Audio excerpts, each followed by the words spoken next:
we're really going to zoom in on what happens after you stand up your database. And you really want to start to craft a meaningful user experience around the data that you've accumulated and ultimately share that with end users.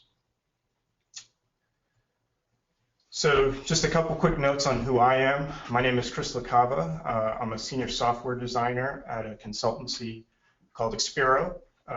We're headquartered in Texas, Austin and Houston.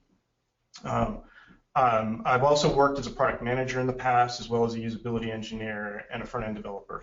So I'll bring that myriad of experience to some of the topics that we'll be discussing today. And I'm joined here with Will Lyon, and he's from Neo Technologies, and he's going to also be sharing some of his experiences and showing us what Neo can do from the back end to really supercharge how we're going to bring this data to the front end and ultimately create a great user experience for a rich data set. Okay, so just a quick note about Expero and what we do here. We bring challenging product ideas to life. That more and more is related to big data problems, especially graph. So there are a lot of challenges there. Some of them are not unique to other software, and some of them are unique to graph and big data problems. And throughout the presentation, I will be pointing out where basic user experience is augmented by some of those special considerations that we have to take into account when we're dealing with graph data. So just a quick itinerary of what we're going to go through. We're just going to spend a couple minutes talking through graph basics for those of you who are not familiar with the concept of graph and graph data. We're then going to talk through some of the intricacies of tailoring user experience to the intended audience. And this is something that's important across all kinds of software development and design, but especially true when we're dealing with large data sets and non-relational data sets. Then I'm going to walk through the process that we use here at Expero to determine the right visualization once we've decided how we're going to tailor this experience to our intended audience. And then I'm going to show you a few examples that we use to both prototype and build production level applications on the front end, specifically for graph, but also in general dealing with large data sets. And interspersed through this, Will is going to jump in and show us how Neo plugs into this process. So I'm going to talk about some of the best practices around user experience and punctuate that with examples specific to graph. And Will is going to demo some of the technology used specifically with Neo to achieve those goals. Okay, so just a little bit about graph basics from the perspective of a UX designer. So at its most basic, what we're really talking about is relationships between nodes, or vertices and edges. So you have point A and point B and a relationship between those. That's all it really is at its most basic form.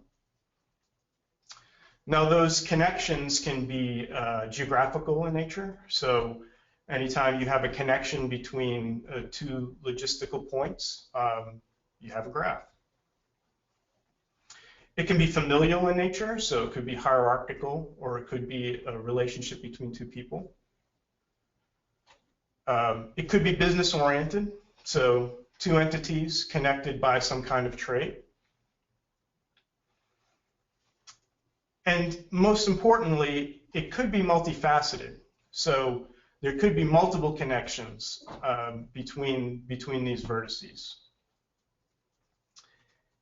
And this is where it gets interesting. It could get very complicated, and it often does very quickly. So this is where traditional technologies have a hard time accommodating this type of data and relationship between these data points. And this, as software designers and ultimately builders and users, have a hard time, because conceptually this is pretty easy to understand. but the complexity really makes it hard to mentally model these relationships. So from a design perspective, it's really hard to capture the enormity of the complexity sometimes. And this is one of those special cases where you have to take considerations that you may not need to take in more traditional routes with graph data. So let's talk a little bit about how graphs present themselves in everyday life. They're everywhere, really. So if you have a transportation network, you've got a graph. If you've got a computer network, you've got a graph. The internet is a giant graph. If you have a social network, you've got a graph. And really, any interactions between people usually manifest themselves in some way in that pattern, which is a graph. And what's important to note here is that really the nature of human interaction is a graph. So anytime you have a system that is trying to model that interaction between constituencies, often the best choice is to leverage a technology that represents that model. And this is where traditional technologies tend to struggle, because there's not a direct mapping to those types of relationships often. And again, this is where we struggle as developers and designers, because if we're trying to bridge that gap between what the technology allows us and what the real representation in the real world is showing, we've got to bridge that gap in possibly unnatural ways. And graph data, specifically through graph databases, gives us a leg up on that process.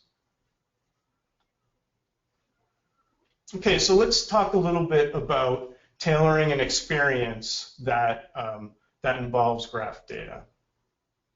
There are really 3 rules here that we have to take into account.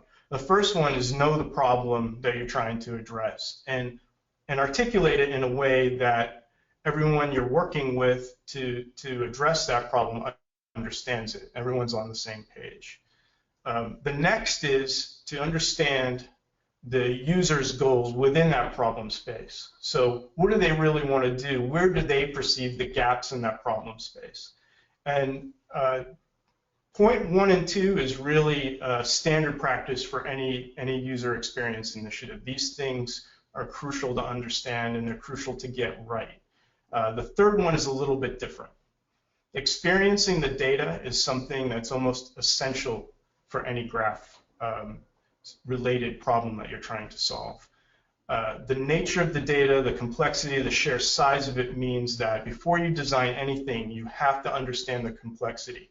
You have to traverse the data. You have to understand those relationships. You have to understand the scale of what you're dealing with, not just from a database administration standpoint, not from a software developer standpoint, not even from an end user standpoint, but really as a designer.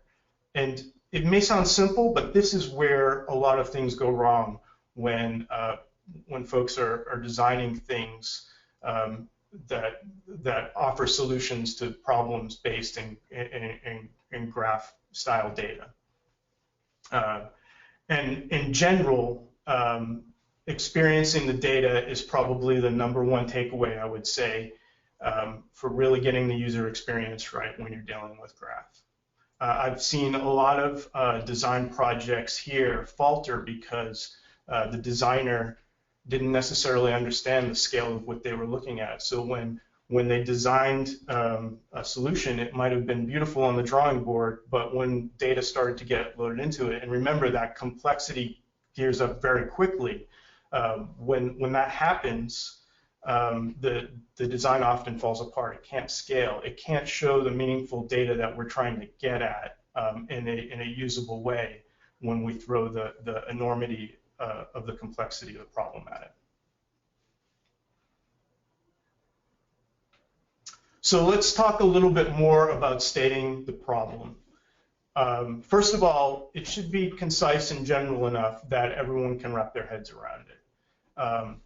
It should identify a major gap rather than symptomatic deficiencies. And that's important to note because when you have a lot of stakeholders, a lot of times people have acute issues with symptoms of the problem, but the right investigation doesn't happen to get to the root of the problem.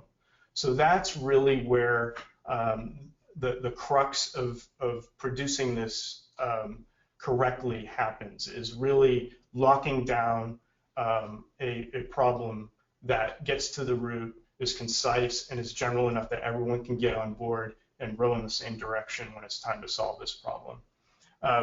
One thing to notice here, in particular to graph, is that graph data and the technology that supports it is disruptive. So when you have a disruption within technology, it's often a good thing, but it opens up a lot of opportunities. It creates gaps in the systems that we have in place. And I'll give you an example from a designer's perspective.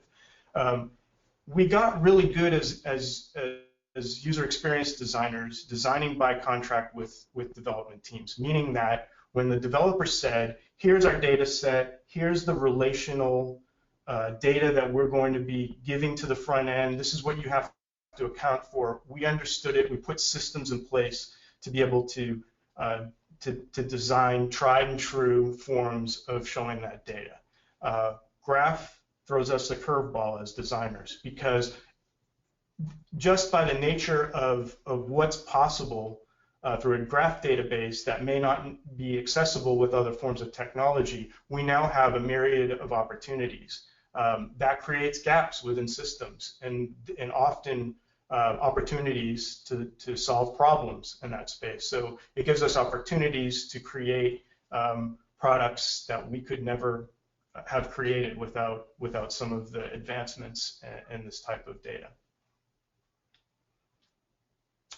So the next step is zeroing in on user goals. So we define the problem space. We know what we're trying to do here. We understand the gap that we're trying to fill. But now we have to understand how the users think that gap should be filled, what they characterize as successful, and what their problems are, what their environment affords them, both in an opportunity as well as potential deficiencies to be able to address that problem.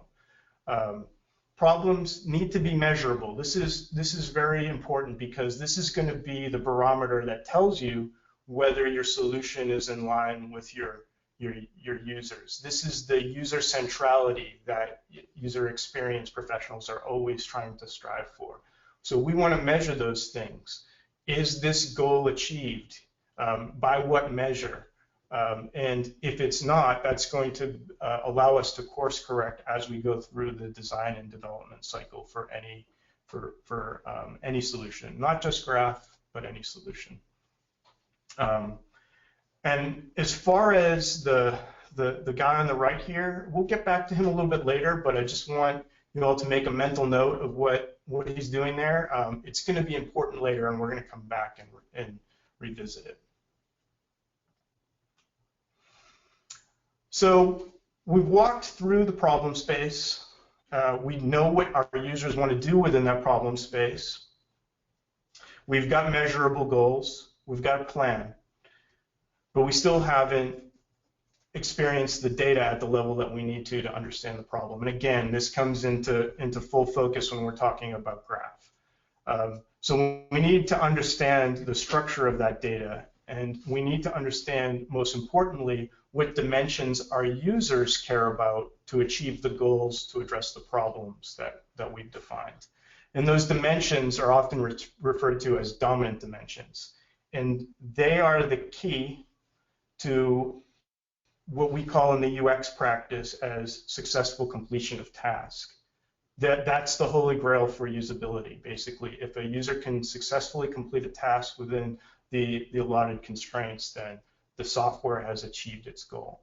And the dominant dimensions are signposts to tell us how we're going to do that for the user, what we're going to lay out as far as navigation, information architecture, and path and progress indicators for the user to get from point A to point B to do what they need to do within the system. This is how the data bridges the gap that we've identified. So at this point, I'm going to kick it over to Will, and he's going to show some neo-specific tactics and strategies that we can achieve that first goal of really exploring our data within the tool set that Neo affords us. Great, thanks, Chris. So I have Neo4j browser running here. So for those of you that haven't seen Neo4j browser, worked with Neo4j, I have Neo4j running locally, and the browser is really a query workbench for interacting with Neo4j. So I have a data set loaded here in Neo4j. This is a sample social network data set. And as Chris talked about, what we want to do is sort of explore the data in the graph model. What's the size of the data that we're working with? What's the data model? What are the nodes? What are the relationships? Things like this. So I want to show a few of the ways we can do this in Neo4j and within the Neo4j browser. So one way to do this is by writing Cypher queries. So if you haven't seen Cypher, Cypher is the query language for graphs that we use in Neo4j. Think of it as sort of SQL for graphs.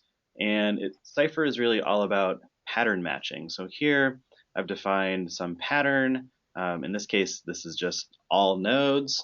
So match on every node in the database and then tell me the count of how many nodes I have. And so it looks like we have just over 3 million nodes.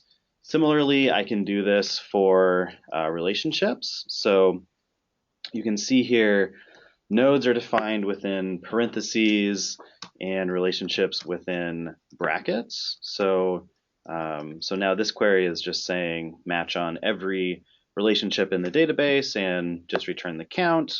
And it looks like we have just over 17 million relationships. So the size of our graph is about 3 million nodes with 17 million relationships. Okay, so this is good. This is a good start, but we also want to know what's the type of the data that we're dealing with. And in the property graph model, we use labels on nodes to identify the type or the class is one way to think of it of the node. So we can do this by now matching on all nodes in the database and inspecting the labels. So here we're matching on every node in the database and then returning the distinct set of labels that we find in the data set. And here we can see we have comments, persons, posts, tags, things like this. So this tells us the type of the entities or the nodes. We want to also be able to now explore the relationships as well, because this is important as well. So one thing we can do here is this on this database drawer, we can see here the type of node labels that we have. We can also see all of the relationships that we have connecting these nodes, and then the property keys or the type of properties that we're storing on our nodes and on our relationships. So one thing we can do with labels here is we can count. So we can specify, okay, now I want to match just on the person nodes and now return the count of the person nodes. So how many nodes with the label person do I have? It looks like we have just under 10,000 person nodes. So that's great. We can also interact with this data using sort of a interactive graph visualization. So we just sampled 25 comment nodes here at random, and we can see here, here's a comment, something to do about John Howard. And again, this is from a sample data set, so some of this might not make much sense, but we can double click to expand out here. We can see here that this comment is a reply to another comment. We can see the user that made that. We can see here the place where this comment is located, and so on. So we can start to interact with the data this way in a graph visualization format interactively. But we also want to look sort of across our entire data set. What are the counts for different relationship types and things like this? And one tool we can use beyond just what ships with Neo4j is a library of user-defined procedures called APOC. So user-defined procedures are fairly new in Neo4j. These were introduced in Neo4j 3.0, and it basically allows for the extension of Cypher using user-defined procedures and functions. So to install APOC, all we need to do is copy the most recent release. Here, this is just a jar file. So I copied this into the plugins directory here that I'm running Neo4j and restarted Neo4j, and now I have access to all of these great procedures and user-defined functions in APOC. And there's really a lot of things in APOC that allow for things like connecting to other databases, import-export data, graph refactoring, some geospatial things. But what we're going to look at today initially are some of the meta graph pieces in APOC. So the first thing we want to do is just look at our data model. So we say call APOC.meta graph sample 1000. And so what does this mean? This means that we're going to sample relationships and nodes in the database 1000 of each type. Let's reset the styles here. And so now we can see this is our meta model that we're working with. So we have a person node, we have some social relationship here to other persons, this knows relationship. We can see that a person speaks a language. We can see that they can be a member of a forum.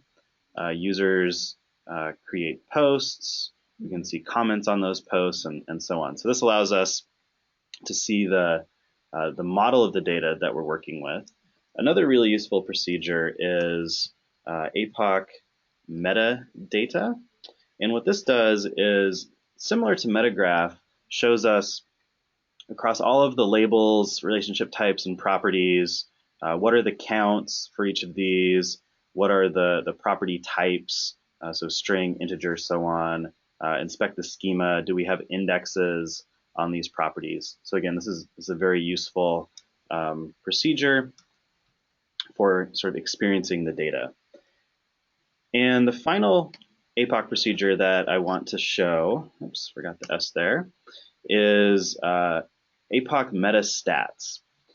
And this procedure inspects the database a bit further and gives us counts for labels, relationship types, property keys, and so on. And then now we can see here a breakdown by label. So for each label, how many nodes exist in the database. So here we can see our 9,800 person nodes. We can see we have lots and lots of comments, lots and lots of posts, and so on. So this allows us to see what are the components of our graph.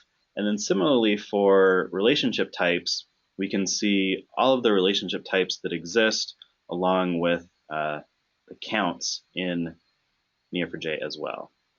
So again, this is metastats, which is very, very useful for sort of exploring the data. Great. So with that, I'm going to pass that back to Chris so he can continue to walk us through user experience. Excellent. Thanks, Will. So very, very cool stuff. And I can tell you from a design perspective that this opens up a whole new possibility for really crafting a user experience with a rich data set and something that personally I haven't really experienced that level of control and versatility within a data set from the front end. So this is really kind of a watershed moment in a lot of ways from the user experience side that I think we're just now starting to see, especially related to big data and graph data. With that demo, we've basically explored the data that we're talking about. And for the sake of argument, let's say that we've sussed out how we want to slice and dice that data. As you recall, we're contextualizing that based on the goals that we've already set out for our users that roll up to this problem that we're trying to solve. So now we know what our dominant dimensions are. We know what our data can do. We know the magnitude of the data, the size of it, how we have to scale. What we have to do now is figure out the best way to show it. That may mean visually show it. It may mean that it may be something that folds into an existing architecture and an existing front end. Some of the most graph-specific things, LinkedIn comes to mind, never really expose the user to the full magnitude of visualizing that data. But for the purposes of today, I'm going to go through some of the processes we use here at Expero to be able to effectively zero in on the right visualization. And we're going to talk about pretty complex visualizations all the way down to something that looks much more standard.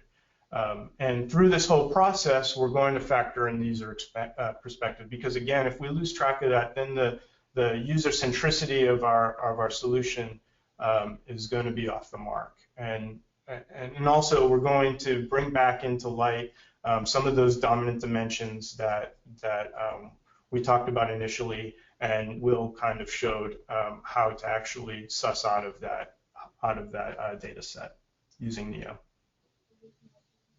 Okay, so the first step we do in zeroing in on the most effective visualization is really just asking two simple questions. We want to know if our information is conceptual, qualitative, or if it's data-driven, quantitative. And then we want to know if it's meant to be declarative. Are we trying to prove something that we already know, or are we trying to measure a known quantity? Or is it exploratory? Do we need to see complicated relationships that we don't know about? Are we trying to figure out what we don't know in a meaningful way? So the answer to all these questions could be yes, yes, yes, yes. We could have a heterogeneous solution in front of us. That's okay. It just means that our user experience and the software that supports it is going to be complex. So this is basically the first step in determining that complexity.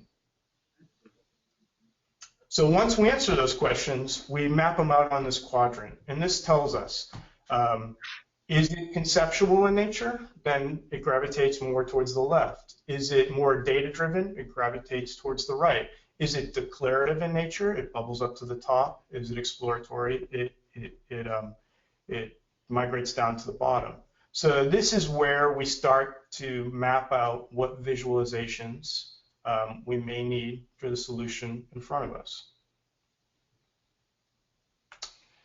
Just to drill in a little bit more on what these things actually are, because it's a little abstract here, you can think of idea illustration as trying to boil down a very complicated concept in easy to grok visuals. So this is conceptual in nature. You can think of something like a flow diagram or an org chart, something that's necessarily complex sometimes, but something with that someone can look at with a little bit of context and understand what's going on at a high level. The other conceptual quadrant that we show here is idea generation.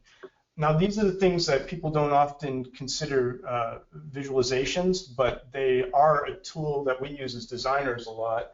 You can think of these things as wireframes or whiteboard drawings, back of the napkin drawings that basically are used to explore ideas and gain consensus and validate ideas in a visual way. Again, not necessarily data-driven, but exploratory in nature. And then on the right side, we have standard visualizations. You can think of this as your tried and true bar charts and pie charts, things that we're showing usually known quantities, and we're measuring structured data. Data exploration is the quadrant that big data and graph often falls into.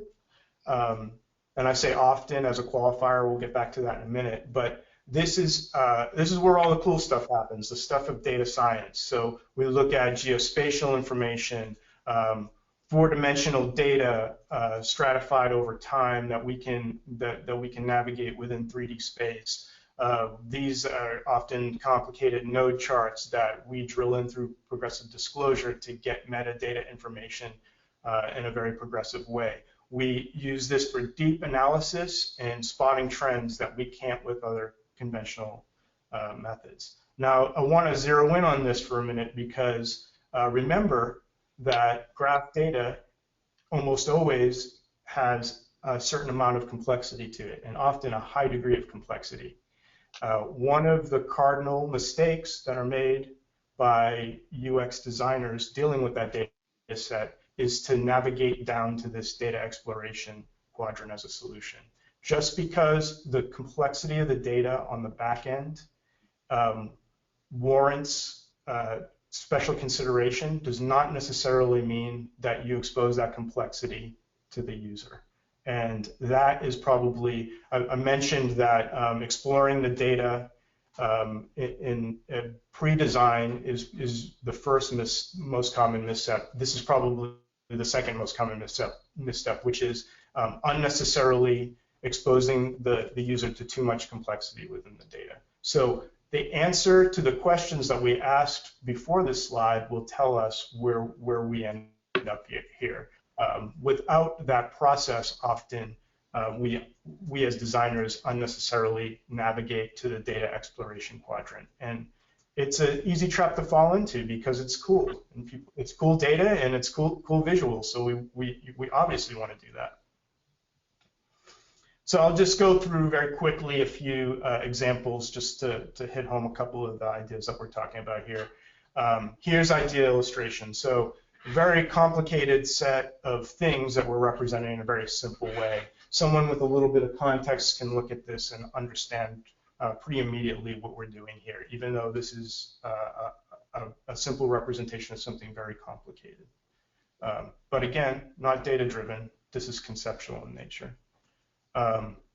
Here's an example of wireframes. Again, we use these to visualize possible solutions and rapidly prototype and validate them, in this case with end users, so we can actually run a quick usability test purely based on these wireframes a lot of times. So again, conceptual in nature, but exploratory.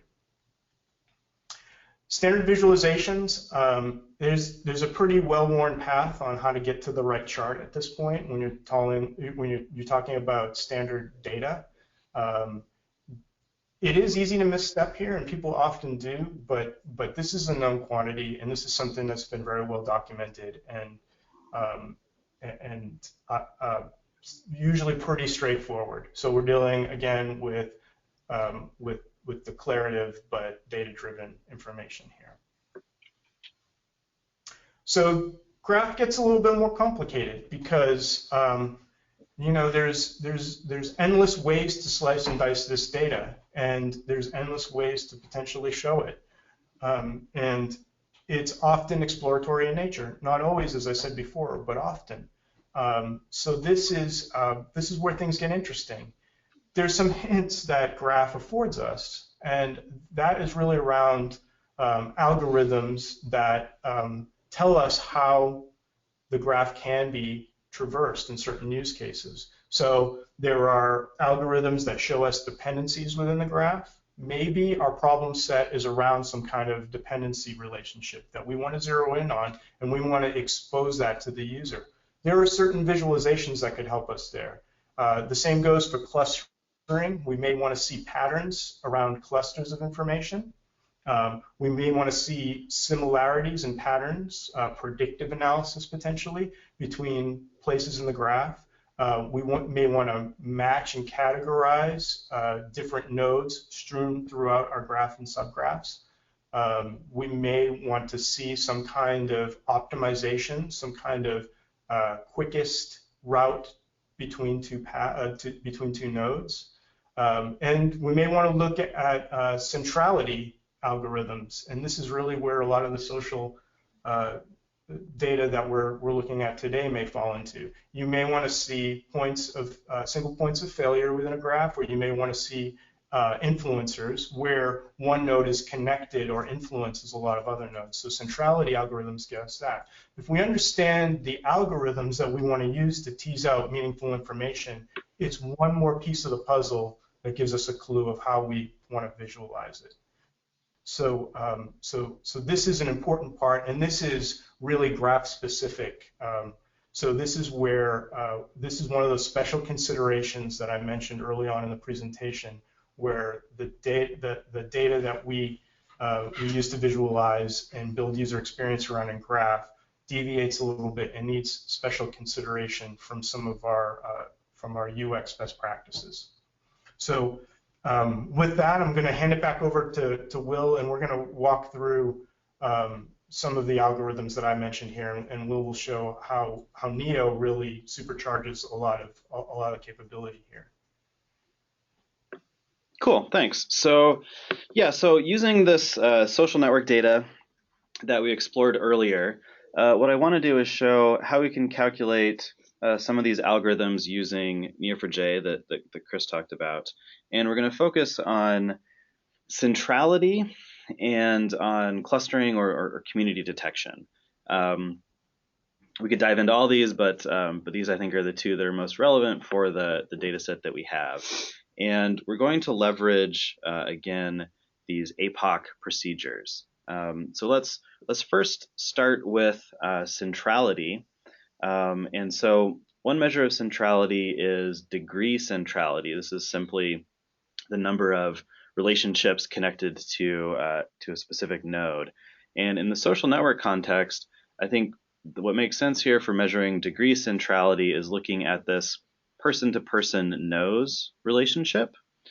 So we can, again, using Cypher, we can compute degree centrality for all person nodes in the network.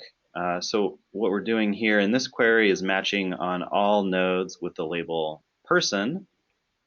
And then we're using the size function in Neo4j, which takes some pattern, and we're defining this pattern here where there's an incoming nodes relationship to this person node that we've matched on previously, and then we're taking so size returns an integer, the number of paths that match this pattern for the specific person node, and then we're returning that node along with this count, which we're calling degree, and sorting by that. So this shows us the nodes with the highest degree centrality, and so we can see the highest is this one here with just over 700 incoming nodes relationships. So if we're measuring by degree centrality, we would say these are the most central or most important nodes in the network. However,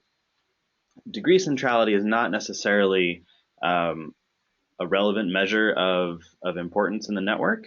There are some other measures as well. One of those is betweenness centrality. So betweenness centrality is the number of shortest paths that one specific node appears on between all pairs of other nodes. So this is a really good measure for nodes in the network that are brokers, so connecting disparate clusters.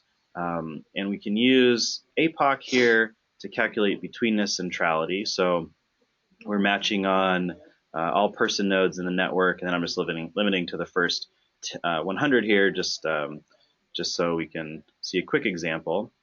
We use the collect function to bring those into a list, which we then pass into this APOC.algo betweenness procedure. We specify we're only interested in calculating betweenness along the nose relationship, and we're only going to look at outgoing.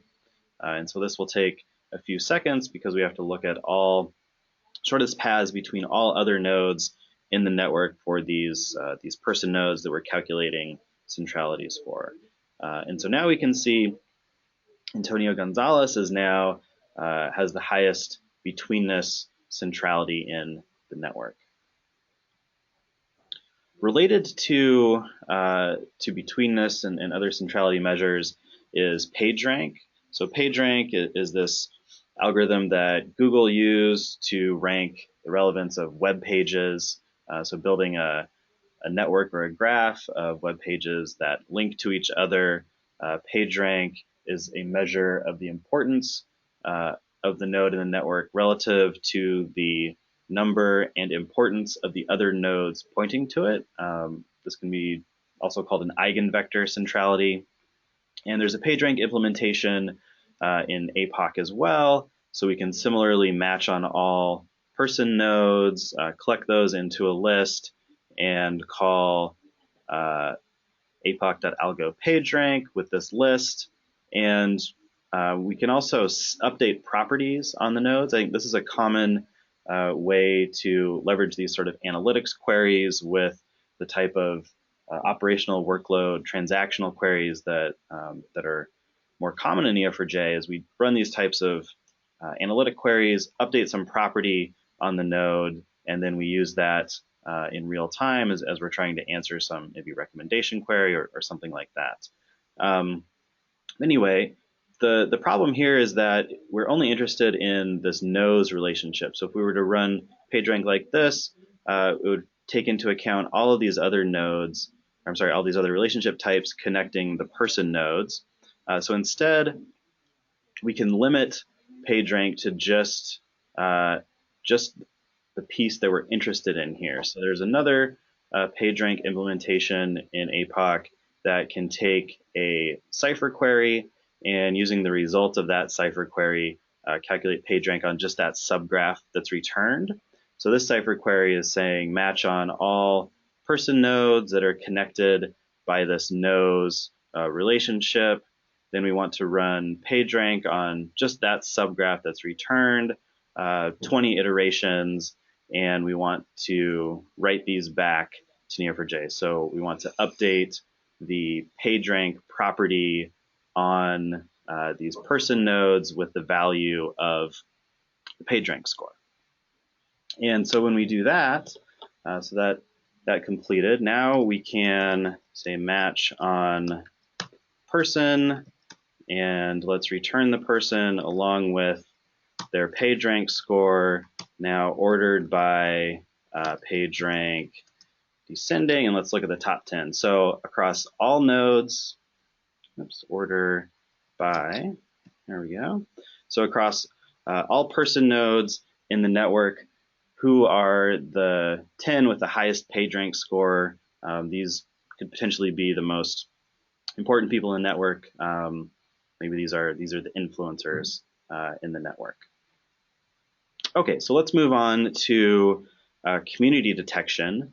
So there are, actually let me switch back to the documentation for APOC here. So I just want to point out that there's documentation here for, these are the centrality algorithms that we went to. We can see there's closeness, betweenness, PageRank as well.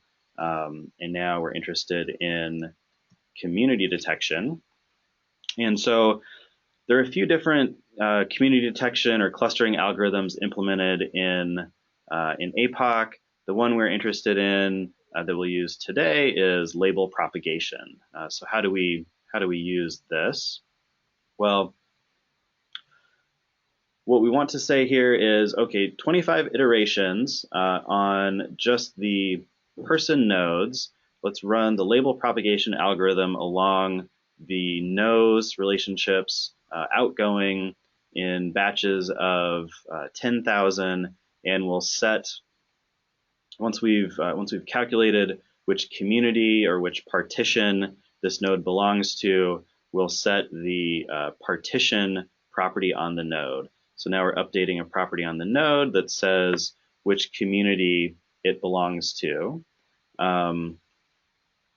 And we can specify a weight if we had a weighted relationship, although we don't here, so the weight is just a default value of 1. And so this will take a few seconds to complete because we're iterating over the entire graph. And so now we can run a Cypher query to calculate the size of each community. So what are we doing here?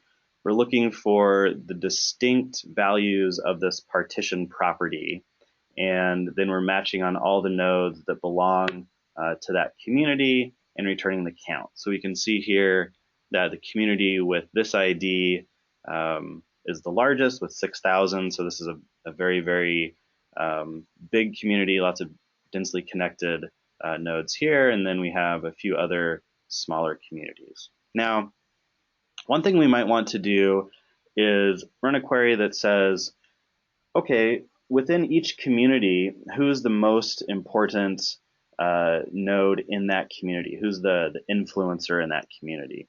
And we can do this now because we've calculated PageRank and the label propagation community detection algorithm for our whole network. So we can match on all of the distinct communities and then find the up to 5 person nodes in that community with the highest PageRank score. And when we run this, we can now see, okay, here's the community with this ID, and we can see the top 5 person nodes that have the highest PageRank score for this community and on to the next one. So this is a way that we can use Cypher to calculate these algorithms and sort of combine the two concepts of centrality and clustering to find some meaningful insight here. Okay, great. So with that, back over to Chris, who's going to tell us some more about user experience. Awesome. Thanks, Will.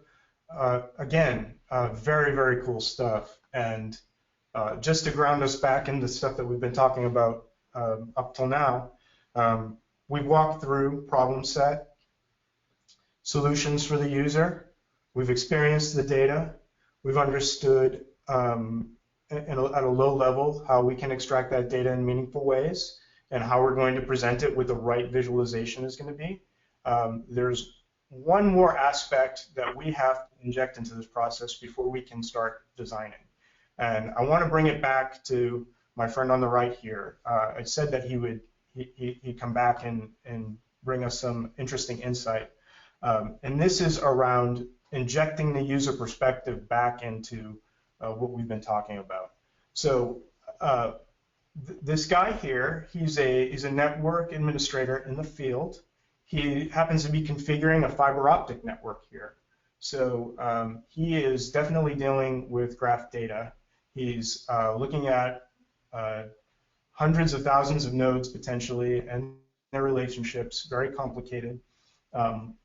He's interested in all the relationships between those things and all the things that that graph may offer to him.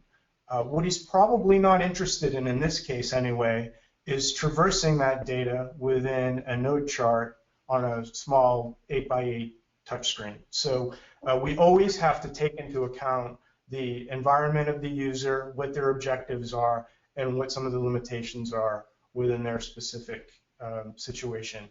That's what's going to be the final consideration that really affects user adoption for our process. So it's not enough that we just get the problem right and the user goals right and the effective ways to visualize it. We also have to wrap this in this perspective that the user affords and their environmental factors when they're using our software solution.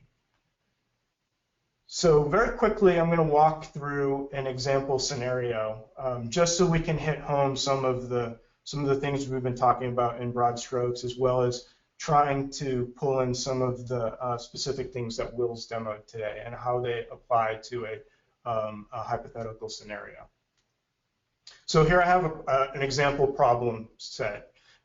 This basically is around gaining insight around social media activity within a specific product and how that has financial implications. It's probably a problem that a lot of companies struggle with today. And In this example, this company happens to be multinational, so we want to look at this stuff throughout all regions. So next, we outline some of our user goals. We want to see how social media saturates throughout the region, and we want to identify what the key influencers are within those regions, what basically starts that saturation process. We want to correlate this back to some financial data. This data is probably going to be some kind of relational data set that we want to match some of our social media-based graph information up against and explore some of the correlations. And most importantly, we want to be able to look at this stuff at a glance. So we want to be able to know when we make an announcement that may go through traditional media outlets, how that gets into the social media blogosphere and other situations like that, and saturates through and has some kind of correlation back to our financial bottom line. So next step after we state our problem and our user goals is we go through and we explore our data. In this case, I'm showing a Link Curious, which is an application that you could basically use. They offer an enterprise solution that basically backs up to a Neo database, and you can visualize the graph without really writing any code. We could just as easily use the tools that Neo provides us within the solution, as we'll show. They're very robust. So here we want to look at our social graph here, and we want to correlate that with some sales and announcement data. That again could be from another data source and could quite possibly be relational in nature. We want to outline our dominant dimensions. So we want to look at product announcements over time by region.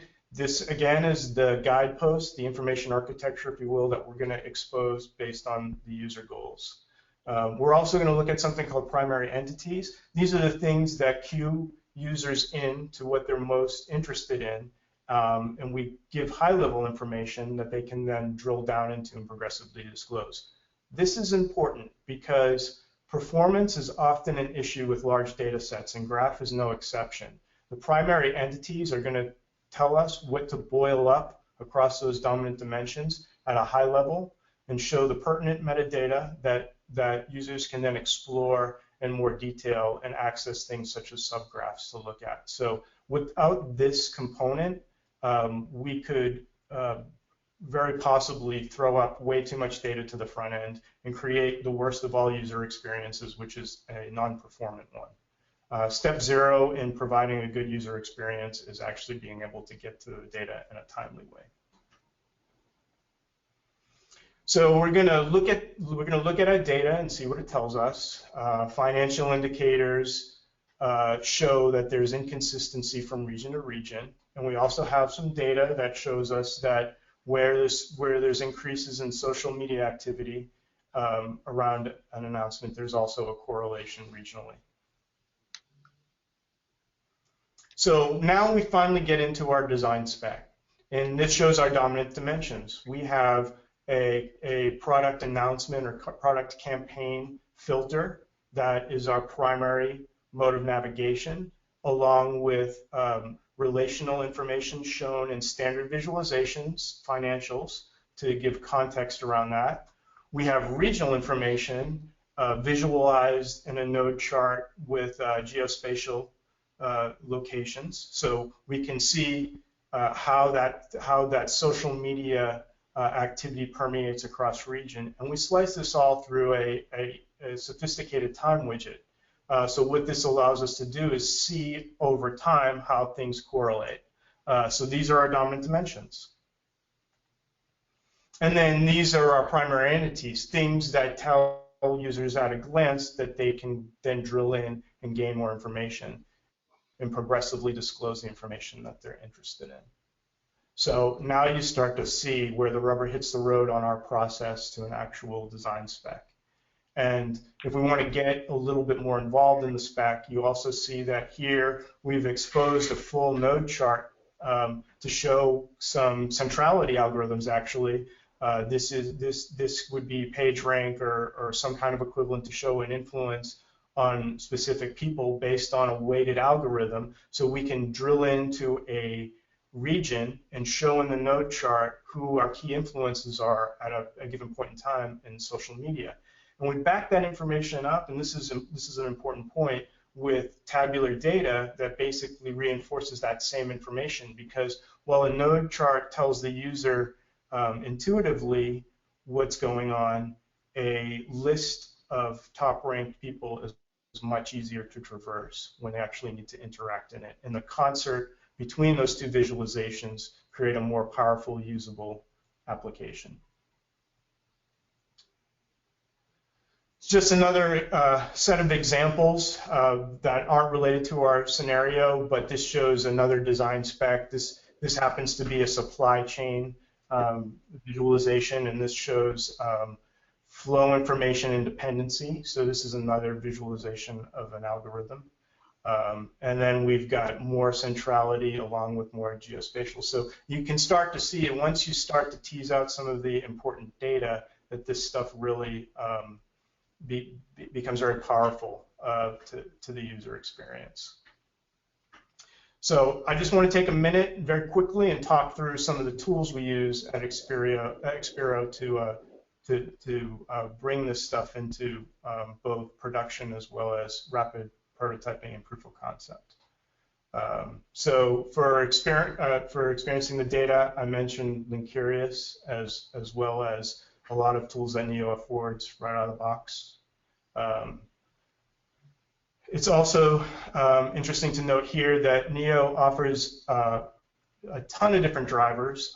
We tend to gravitate towards the Node version, the Node.js version, to stand up some of our proof of concepts. But it's very easy to connect to a backend database, whatever the front end and middle tier that you're building. We often use front-end technologies that allow us to quickly stand stuff up. So this is a web environment, but we'll use React or Angular to gain consistency and better UX and really keep designers and developers on the rails with tried and true proven technologies as well as user experience considerations. We use a host of different things to visualize node charts, some of them open source, some of them off-the-shelf software, as well as a lot of the same types of tools for geospatial. So there are a host of things out here. This is not an exhaustive list. It's just things that we often gravitate in a web-based format. As well as standard visualizations, it's the same kind of idea. Chart.js, HiCharts, they all provide pretty robust solutions on the front end. And I want to especially mention, if you're dealing with time series data, Keyline specifically offers a very good time traversal widget that works in concert with some of the other widgets they offer, such as node charts. So there's a lot of stuff out there, especially web-based, and it's really coming into to focus. And I think it's reaching a level of maturity where you're starting to see a lot of very cool functionality hit the web with large data sets and scale. Thank you all for joining us.